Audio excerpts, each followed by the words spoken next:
Wears اب بات کرتے ہیں مقولے کی کتاب دا پرنس میں موجود سیاسی تصورات کے بارے میں۔ اسٹوڈنٹس دا پرنس کے پہلے چیپٹرز میں مقولے رولرز یا حکمرانوں کی 5 اقسام بیان کرتا ہے، اور وہ یہ اقسام حکمرانوں کے حکومت حاصل کرنے کے طریقوں کی بنیاد پر بیان کرتا ہے، اور یہ اقسام درج ذیل ہیں۔ Number 1 hereditary ruler, number 2 victorious ruler, number 3 ruler by treachery and brutality, number 4 ruler by class conflict, number 5 ruler by religion.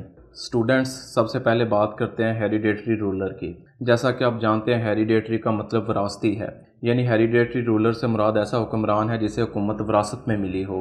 مقولے کے نزدیک ہیریڈیٹری مونارک کے لیے حکومت کرنا سب سے آسان ہوتا ہے، کیونکہ اسے صرف رسم و رواج یعنی ٹریڈیشنز اور کسٹمز کو فالو کرنا ہوتا ہے، اور مقولے کہتا ہے کہ ہیریڈیٹری رولر کو ہرگز روایات کے خلاف نہیں جانا چاہیے، کیونکہ صرف اسی صورت میں اس کی حکمرانی کو خطرہ ہوگا۔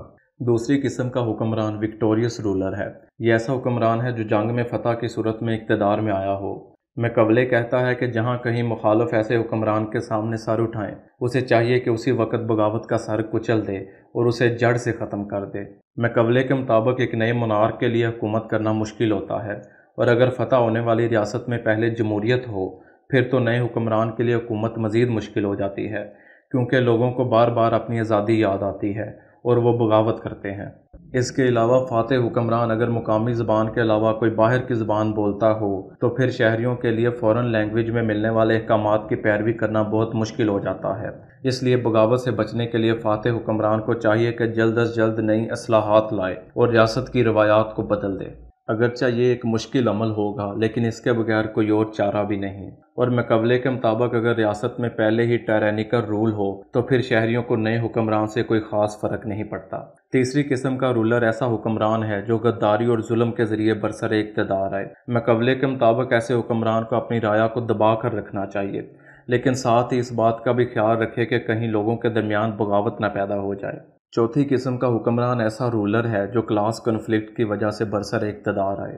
ایسے رولر کو ریاست کے اشرافیہ یعنی نوبلٹی اقتدار پر لاتی ہے، لیکن مقولے کے مطابق اقتدار میں آنے کے بعد ایسے حکمران کو چاہیے کہ وہ اشرافیہ کو تحفظ دینے کی بجائے عام لوگوں کو سپورٹ کرے، کیونکہ عام لوگ میجورٹی میں ہوتے ہیں اور اشرافیہ مائنورٹی میں۔ پانچویں قسم کا حکمران ایسا رولر ہے جو مذہب کے ذریعے برسر اقتدار آئے۔ مقولے کے مطابق سب سے آسان حکومت ایسے حکمران کی ہوتی ہے، کیونکہ مذہبی ریاست کے شہری مذہب کے ذریعے متحد ہوتے ہیں اور ریاست انتشار کا شکار نہیں ہوتی۔ اس طرح حکمرانوں کو نہ ہی ریاست کو گورن کرنا پڑتا ہے اور نہ ہی ریاست کا دفاع کرنا پڑتا ہے۔ اسٹوڈنٹس اس کے بعد مقولے اپنی کتاب دا پرنس میں انتظام ریاست کے متعلق بات کرتا ہے، اور انتظام ریاست چلانے کے لیے مختلف قواعد و ضوابط وضع کرتا ہے۔ میں یہ قواعد و ضوابط 10 پوائنٹس میں آپ کے سامنے واضح کر دوں گا۔ نمبر 1 مقولے ریاست میں کنفلکٹس یا تنازعات کو حل کرنے کے 2 طریقے بتاتا ہے۔ ان میں ایک طریقہ قانون کا استعمال جبکہ دوسرا طریقہ پاور یا طاقت کا استعمال ہے۔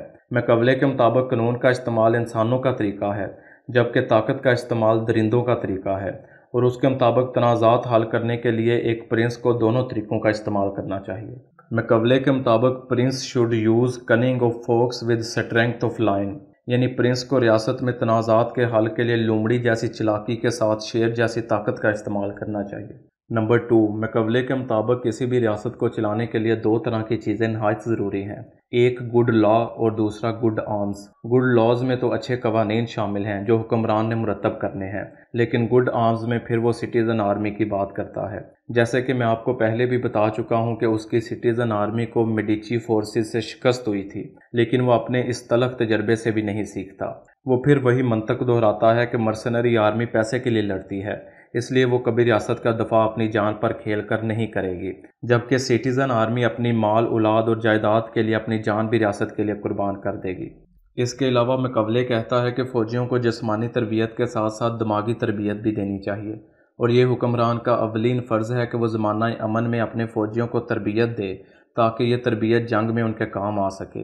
جیسے کہ ایک کہاوت ہے کہ سویٹ ان پیس سیوز بلڈ ان وار، یعنی آسان الفاظ میں زمانہ امن میں بہایا ہوا پسینہ زمانہ جنگ میں خون بچانے کے کام آتا ہے۔ نمبر 3 مقولے کے مطابق رولر کو چاہیے کہ مثالی زندگی کی بجائے زیادہ سے زیادہ طاقت اکٹھی کرے، کیونکہ پاور ہی اس کے اقتدار کو طول دے سکتی ہے۔ نمبر 4 مقولے حکمران کو اپنی پاور کنسولیڈیشن یعنی اپنی طاقت کو پختہ کرنے کے طریقے بھی بتاتا ہے۔ حکمران کو چاہیے کہ وہ اپنی رعایا کی جائیداد کی حفاظت کرے اور فوج کے حقوق کا خیال رکھے، یہ چیز اس کی حکومت کو استحکام دے گی۔ نمبر 5، مقولے کے مطابق ایک رولر کا اپنی رعایا سے وہی رشتہ ہوتا ہے جو کہ ایک باپ کا اپنی اولاد سے ہوتا ہے۔ باپ اپنی اولاد سے پیار کرتا ہے لیکن ساتھ ہی ان کی بہتری اور اپنے خاندان کا اتحاد قائم رکھنے کے لیے ان پر سختی بھی کرتا ہے۔ اسی طرح حکمران کو بھی چاہیے کہ اپنی ریاست کی بہتری اور اس میں اتحاد قائم رکھنے کے لیے شہریوں پر سختی کرے۔ نمبر 6، مقولے منصوبہ بندی اور قسمت کی بات کرتا ہے۔ اس کے مطابق کسی بھی کام میں ہماری کامیابی کا انحصار 50% قسمت اور 50% منصوبہ بندی پر ہوتا ہے۔ اس لیے رولر کو چاہیے کہ انتظام ریاست چلانے کے لیے بہترین منصوبہ بندی کرے۔ نمبر 7، مقولے کہتا ہے کہ حکمران کو ایک ہی وقت میں لوگوں کے دلوں میں اپنے لیے عزت اور ڈر ساتھ ساتھ پیدا کرنا چاہیے۔ اس طرح رولر کو چاہیے کہ لوگوں کو انعام و اکرام سے بھی نوازے اور ان کے ساتھ رحم دلی کا سلوک کرے۔ اس کے ساتھ ساتھ اگر کوئی غلطی کرے تو اسے سخت سزا بھی دے۔ اس طرح لوگ اس کی عزت بھی کریں گے اور اس کا رعب دبدبہ بھی قائم رہے گا۔ نمبر 8، اگر ہمسایہ ممالک کے درمیان جنگ ہو تو پرنس کو چاہیے کہ کمزور ریاست کے ساتھ کھڑا ہو کر balance of the power game کھیلے، کیونکہ اگر وہ کسی کی سائیڈ نہیں لیتا تو جیتنے والا ملک اس کو تعاون نہ کرنے پر قصوروار ٹھہرائے گا، اور اگر رولر طاقتور ملک کا ساتھ دیتا ہے تو وہ ملک جیت کر مزید طاقتور ہو جائے گا اور ہو سکتا ہے کہ وہ پرنس کی ریاست پر ہی چڑھ دوڑے۔ نمبر 9، مقولے کے مطابق اگر حکمران سخاوت کے بجائے کنجوسی سے کام لیتا ہے تو یہ چیز اس کی حکمرانی کو طول دے گی، کیونکہ اس سے ریاست کے شہری مطمئن ہو جائیں گے کہ رولر ان کے خزانے کی صحیح طرح سے حفاظت کر رہا ہے اور کوئی فضول خرچی نہیں کر رہا۔ نمبر 10، ریاست میں افسران کا انتخاب بھی ایک مشکل مرحلہ ہے۔ مقولے کے مطابق پرنس کو چاہیے کہ ایماندار اور پر اعتماد لوگوں کو بطور افسران مقرر کرے اور ان میں جو بہتر کارکردگی دکھائیں ان کو انعام دے اور غلطی کرنے والوں کو سزا دے۔ ویئرز، اب بات کرتے ہیں اس کریٹیسزم یا نکتہ چینی کی جو مختلف کریٹکس یا نقاد اس کتاب دا پرنس پر کرتے ہیں۔ سب سے پہلا کریٹیسزم تو اس کتاب پر یہ آتا ہے کہ یہ کتاب مقولے نے ایک ظالم حکمران کو اپنی حکومت کو مضبوط کرنے اور طول دینے کے طریقے بتانے کے لیے لکھی۔ دوسرا کریٹیسزم اس کتاب پر یہ آتا ہے کہ مقولے نے یہ کتاب محض میڈیچی فیملی کی خوشامد کرنے کے لیے لکھی تاکہ اسے اس کی نوکری واپس مل جائے۔ اور تیسرا کریٹیسزم جو کہ مثبت کریٹیسزم ہے وہ یہ آتا ہے کہ مقولے نے یہ کتاب اس لیے لکھی کہ وہ ہر حال میں اٹلی کو متحد کرنا چاہتا تھا، اس لیے اس نے پرنس کو وہ طریقے بتائے جو کہ اٹلی کو متحد رکھنے کے لیے اس وقت ضروری تھے۔ اسٹوڈنٹس، آج کی ویڈیو میں نے آپ کو مقولے کی بائیوگرافی، مقولن اپروچ اور اس کی کتاب دا پرنس میں موجود اس کے سیاسی تصورات کے بارے میں بتایا۔